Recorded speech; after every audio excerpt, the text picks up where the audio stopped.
Hi, I'm John Phillips, and my grandfather was John Galbreath, who was quite the sportsman, enjoying all sports of virtually any nature and kind. And that included even facilities. And he ended up, for many years, owning Hialeah Racetrack. And he did so largely because it was such an elegant track, and there was a great deal of concern that it would be extirpated from the winter circuit down there simply because of politics and the like, and he thought he could stabilize that situation for winter racing in Florida. And so he owned the track for many years, and it was a source of great fun for him to have his horses there and his 2-year-olds there. And of course, at one point in the 50s and 60s in particular, it was the highlight of American racing during the winter months. He also enjoyed other sports such as baseball, and in the early 50s he became the majority owner of the Pittsburgh Pirates.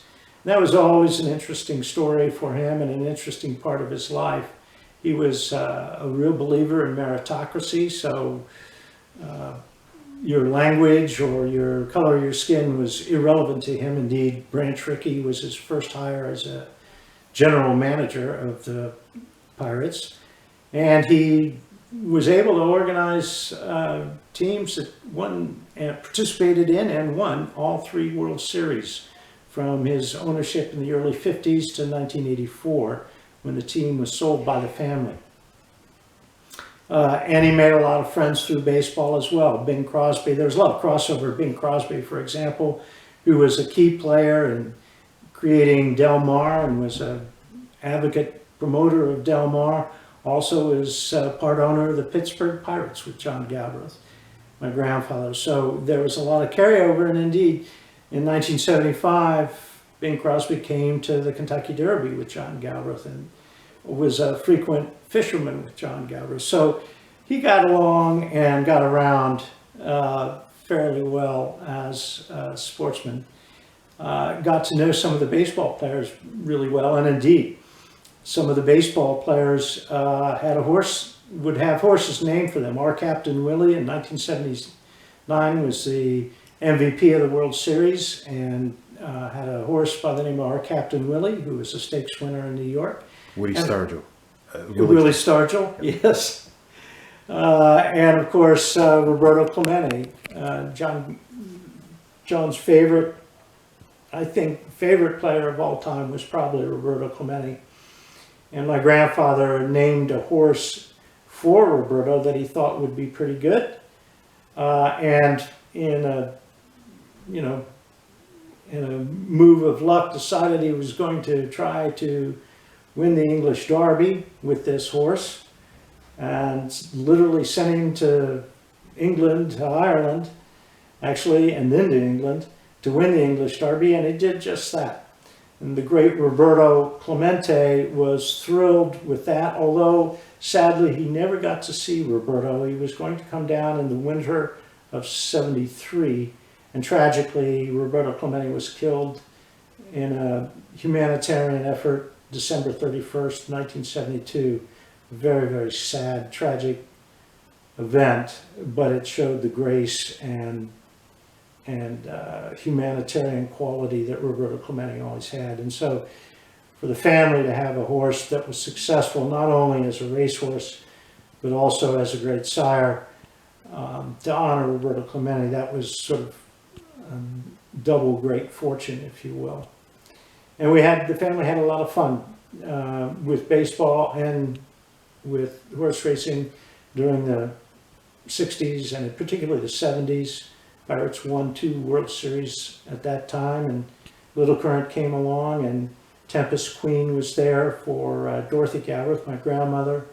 Had a lot of other great horses during that same time. So it was a great experience for him. And ultimately, he won the Breeders' Cup Classic in 1985, which really distinguished him as not only a Derby and Derby winner, but a Breeders' Cup Classic.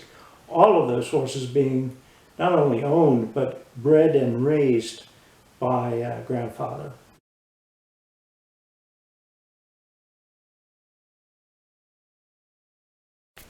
This is one of my favorite areas here, things to show about, because you see the mix of baseball and horse racing here with the World Series trophy. The family won 3 of them with Roberto Clemente's bat also there, which was in his locker room when he tragically passed away.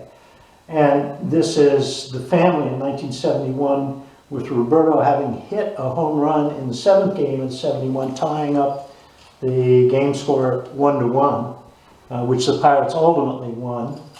And I keep the book there, The Team That Changed Baseball, because it's a thing I'm quite proud about, and that the family was very committed to baseball, to America being a meritocracy, not caring whether you were Hispanic or Asian or African American or Irish American, and none of that was supposed to make any difference in America, and it certainly didn't make any difference on the baseball field. And just by happenstance in 1971, the Pirates started an all-minority team. Wasn't any kind of a social statement. It was just the best team that we could field in 1971 on that particular day.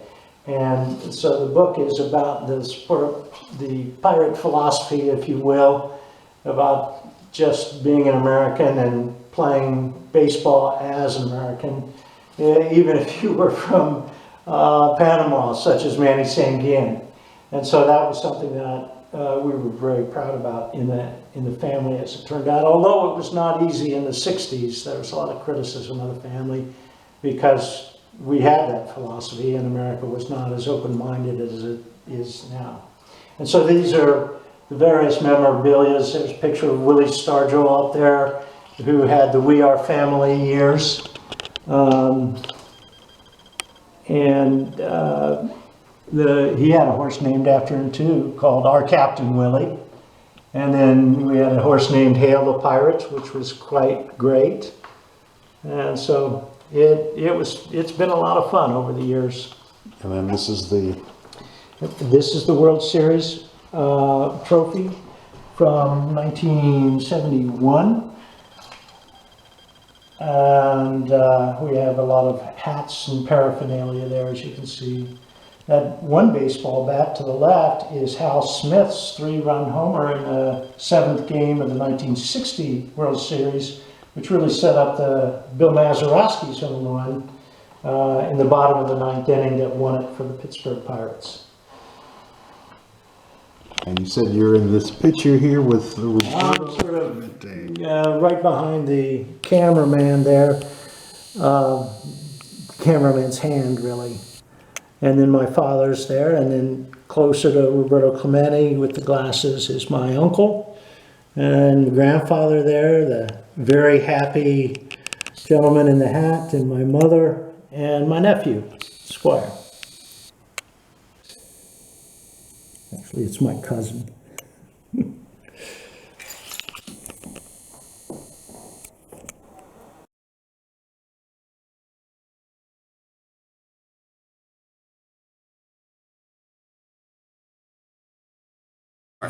Playing right field, number 21, Roberto Clemente. When I was a little kid, the only thing I used to do was playing ball all the time, with a paper ball, with a rubber ball, with a tennis ball. We used to make our own balls. The more I think about it, I'm convinced that God wanted me to play baseball. He was a baseball machine. He was built to play baseball. The gallop, you know, his arms and legs flying all over the place.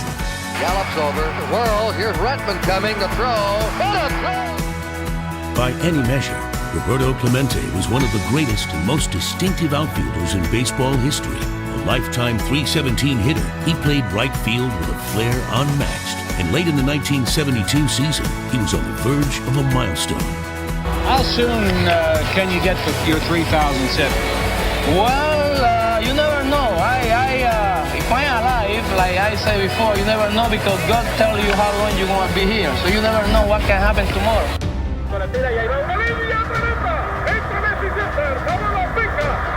Roberto appreciated the love and recognition that baseball brought him, but always believed he had a higher calling. So when an earthquake ravaged Nicaragua less than 3 months after getting his 3,000th hit, he knew precisely what he had to do. Another plane crash last night. Among 5 persons aboard, Pittsburgh Pirates baseball superstar Roberto Clemente. The person that he was still lives amongst the baseball community. I don't think that should ever die.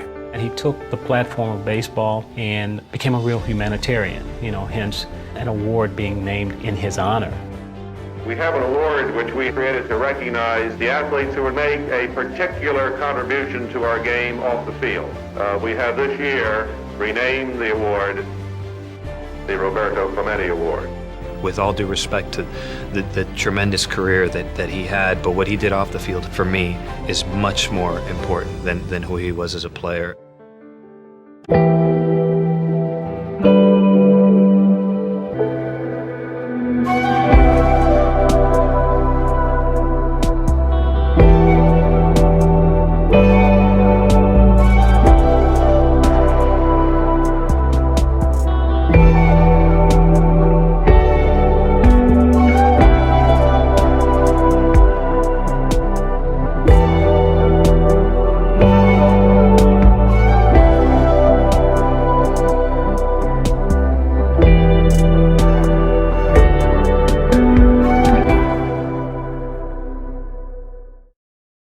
Hey guys, yours truly. I am here in Sunset Cemetery in Galloway, Ohio, which is north of Columbus, Ohio. I'm here to pay my respects to a man that was a great real estate developer and sportsman. That man, John Wilmer Galbreath. Mr. Galbreath was born August the 10th, 1897 in Darby, Ohio. And he wound up passing away at age 90, July 20th, 1988. He was about 3 weeks short of his 91st birthday, but he has an impressive resume. He made his fortune in commercial property development. Most of downtown Pittsburgh has a lot of his development, such as the Mellon Bank, and there's some other structures as well. In 1946, he wound up buying the Pittsburgh Pirates with some other owners, and then in 1950 he wound up getting the majority shares, and he became the principal owner of the Pittsburgh Pirates, and he owned the Pirates until 1988. And during that time he wound up winning 3 World Series championships: 1960, 1971, and 1979. Of course, 1971 and 79 were against my Baltimore Orioles, so I definitely remember 1979. They would always play "We Are Family." That was their theme song at that time by Sister Sledge. And he was also great in horse racing. He wound up establishing Darby Dan Farms here in Galloway, Ohio. Actually, Darby Creek area is where it is.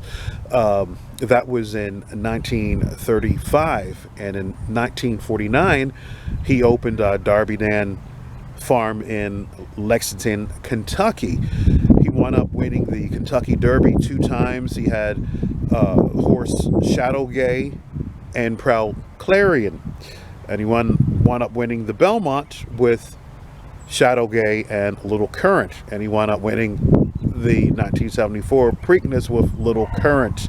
So he wound up winning all 3 Triple Crown races, and he was one of the first men to win the Kentucky Derby and the Epsom Derby. So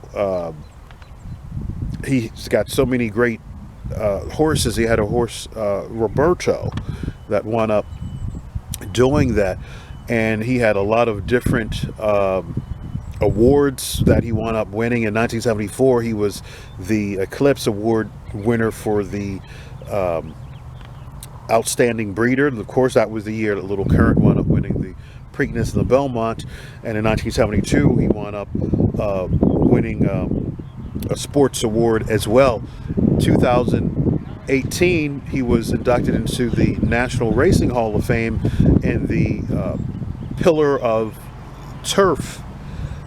And yeah, just impressive resume, but he is buried here right behind me, and I have a picture, 1974 Preakness winner Little Current. He's guiding Little Current and jockey Miguel Rivera into the winner circle at Pimlico in Baltimore. But impressive resume that this gentleman had, and he's buried here with his family. As you can see, the headstone says Galbreath there, and here's the picture right here. He was the first owner in baseball to break the $1 million mark. He wound up signing Dave Parker, the Cobra, to a multi-year deal. So I don't know exactly how much the contract was, but it was over $1 million. So that was like the first time of that happening. But just amazing gentleman. And he also won, I can't forget to tell you, he owned the beautiful Hialeah Racetrack in 1974. He wound up purchasing that, and he had it for a few years, 1977, and then it was sold to John Brunetti. A lot of racetracks up north were fighting for those winter dates, so he wound up selling the racetrack to Brunelli at that time. But like I said, he is buried right here next to his both his wives, Helen and Dorothy.